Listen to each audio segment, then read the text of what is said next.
The next train to arrive on platform 1 goes to Eastland.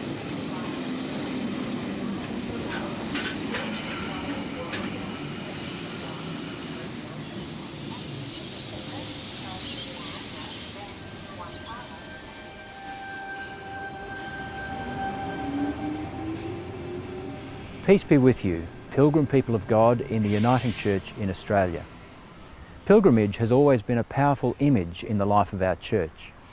Our foundation document, the Basis of Union, describes us as a pilgrim people, always on the way towards a promised goal. We live between times, between the time of Christ's death and resurrection and the final consummation of all things which Christ will bring. Here we do not have a continuing city, but we seek one to come.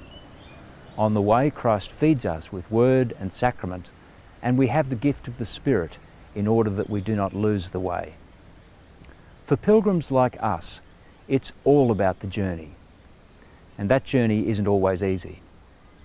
As I move around the church and the country, I see many thriving, vibrant congregations and agencies, large and small, joyfully anticipating and serving that reconciliation and renewal which is the end in view for the whole creation, the promised goal of the pilgrim people of God.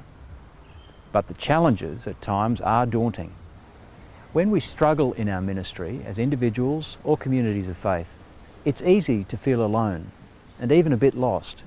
It's as if we're waiting for a train that we've begun to doubt will ever come. Some of us feel weighed down by the baggage we've picked up along the way, our expectations of what we think the church should be like.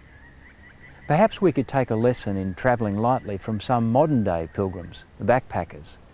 They pick up the odds and ends they need at different stages of their journey. Maps, guidebooks, clothing to suit the changing climate. All but the most precious keepsakes are handed down to the next traveller or just discarded, after serving their purpose on the way to their promised goal.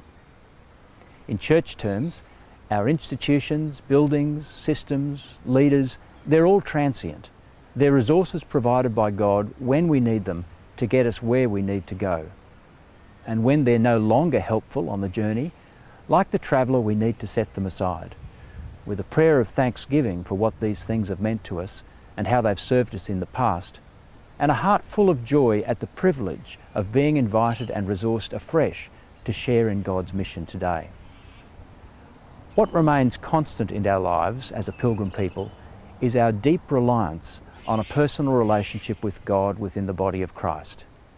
Now and in the future, we need to keep drawing from the deep well of spiritual resources that God has given us: the reading and preaching of the Word, prayer and fasting, the sacraments, Christian fellowship, and what John Wesley called works of mercy.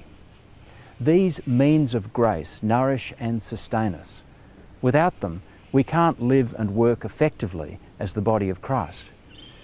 So as we discern together where the Spirit would lead us next in our pilgrimage towards the promised end, I encourage you to lighten your load, go through your baggage, work out what you'll need for the journey, and lay down the rest at the roadside.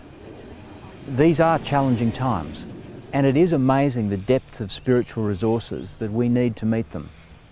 I pray that you and your congregations will be just as amazed as I am at the depth of that well of spiritual resources that God has given us, for just that reason, for just this season.